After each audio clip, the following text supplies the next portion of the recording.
Hey guys, welcome back to another episode of Hayden Newberry Fishing. We are out here in the garage today for the episode. I'm actually back in Illinois right now visiting some family, so I came here out to their garage to film this. Just a reminder before I get started here, send in your tournament stories to h.newberryfishing@gmail.com if you want a chance to win some free stuff. If I use your tournament story on an episode of Story Time, which the first one where I use subscriber stories will be on Wednesday, uh, I'll send you some free stuff. First one's going to be a free swim jig, maybe some free other stuff. I'm not really sure yet. But anyway, send them in if you want a chance to win. But to get started today, what I'm going to talk about is lure detail. It's something that can be kind of a controversial subject because there's so much conflicting information, I feel like, when it comes to this.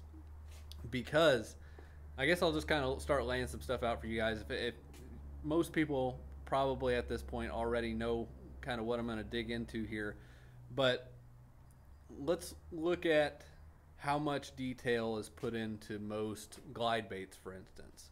There's a lot of baits and different types of lures and things out there that we look for things that have extreme detail, and glide baits is a big one. You look at some of these expensive glide baits that have just incredible detail, and then you can look at the opposite side of the spectrum. Look at a jig. Look at some plastic worms, or you take your pick. That there's no realistic detail at all. You look at a Ned rig. It can look like a small crawfish, but it doesn't. You put them next to each other, they don't look anything alike. So where does detail matter? Where does detail not matter? And I do feel like that there are some instances where detail does really matter, and there's some things where if you're getting too into detail, you're overdoing it. So for one, baits that are moving quickly, like really quickly, baits that have a lot of turbulence around them, like a buzz bait, things like that, are baits that you don't have to think about detail as much, and also the the color sometimes you can vary a little bit more. But pretty much anything that they're gonna any and specifically swimming baits are ones that I feel like color and detail actually matter more on those, and I don't really know why. I think it could be because a lot of times you fish them in clear water situations, which that's another thing that sometimes detail is going to play a bigger factor in. But look at glide baits, or one that you, again, back to glide baits, or one that you fish in clear water situations. Detail does matter in those because those fish are getting a crazy good look at that bait. A lot of times they'll follow glide baits for the entire length of your cast before they'll close the distance on it, just sitting there swimming around it, taking a good look at it and everything. But look at reaction style baits like a swim jig that looks nothing like a bait, other than like a actual fish, other than the color and general shape of it, but it's got all the strands hanging off of it. If a smart fish has 2 seconds to look at that bait, they're gonna smell the wrong everything with it and they'll be gone. And a glide bait, they are, or I guess to go back to that, the swim jig, that they're seeing it for a half a second before they hit it.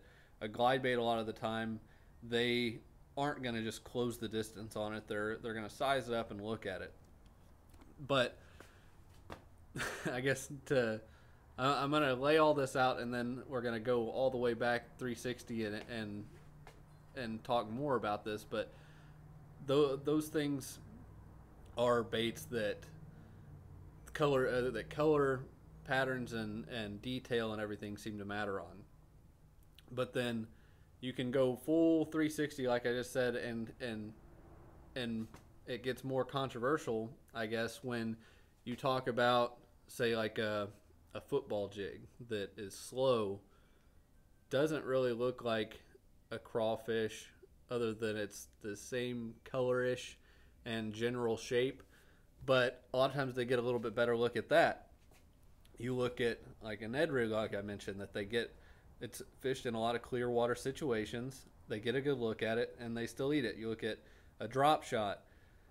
You clear water situations, a lot of drop shots look nothing like anything living in that water, other than maybe small bait fish or something, but still not exact by any means. And those fish get a good look at it, but they still eat it. So, what I think the huge deciding factor in when it comes to detail is actually not necessarily anything to do with a bait, a situation, or anything other than how pressured the fish actually are.